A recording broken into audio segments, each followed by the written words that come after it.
NCERT में दिए गए हैं वो सारे एग्जाम्पल कैसे हैं, वो सारे एग्जाम्पल आपको स्टार्टिंग में बड़े टफ लगेंगे, लेकिन वो होते बहुत सिंपल है। हमको क्या होता है, उसको जूम करके देखना होता है।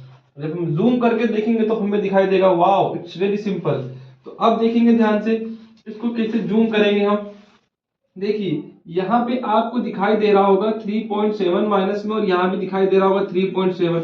अब ये डायरेक्ट कटेगा नहीं, ना ही ये मल्टीप्लाई, क्योंकि यहाँ पे बीच में जो यहाँ पे जो बीच में सिंबल है वो माइनस के। तो सबसे पहले क्या करें, उसको एक तरफ ले जाके थोड़ा सा डिफरेंशिएट कर ले, थोड़ा सा क्लियर कर ले आप। ठीक है, साफ साफ अक्षरों में लिख ले 2/5 इंटू माइनस का कितना हो गया 3/7।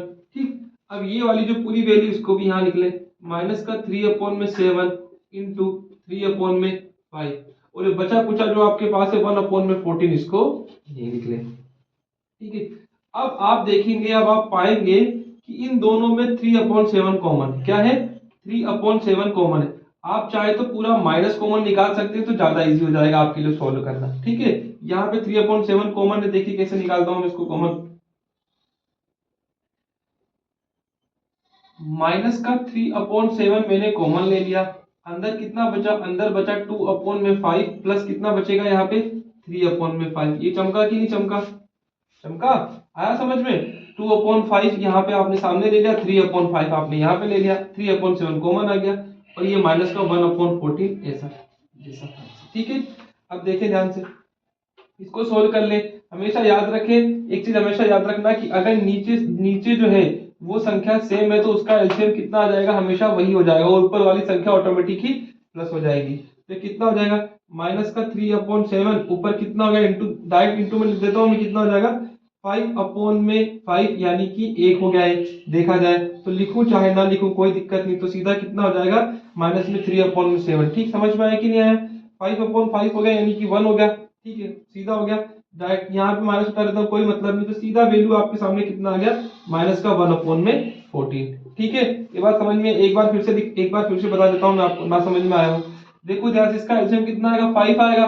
5 आने के बाद ऊपर वाली दोनों संख्या ऑटोमेटिक प्लस हो जाएंगी, तो माइनस में लिखना चाहो, माइनस में 3/7 और ये कितना हो जाएगा इंटू 5/5, तो ये कट जाएगा 1 हो जाएगा, तो हम इसको लिख ही दे रहे, कोई हमको लिखने से उसको कोई बेनिफिट नहीं है। माइनस का 3 में कितना हो गया 7, ये कितना हो गया 3/7 हो गया, माइनस का कितना हो जाएगा 1/14। यहाँ देखेंगे ध्यान से कितना है, एलसीएम कितना आ जाएगा इसका, एलसीएम आ जाएगा इसका 14। साइड में बता देता हूँ आपको कैसे निकालना है। इसका एलसीएम कितना हो जाएगा, इसका एलसीएम हो जाएगा 14, 7 1 7 7 2, यहाँ से 2 1 2 1, एलसीएम कितना आ जाएगा, एलसीएम आ जाएगा 14। 7 की टेबल दो बार, 7 2 14, 2 इंटू 3 कितना हो जाएगा 6, तो कितना हो जाएगा माइनस का 6, ये कितना 1 1 कितना हो जाएगा माइनस का 1।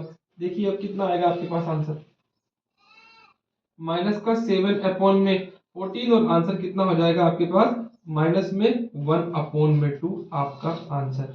यहाँ लिख देता हूं मैं आपका आंसर, माइनस में 1/2 आपका आंसर।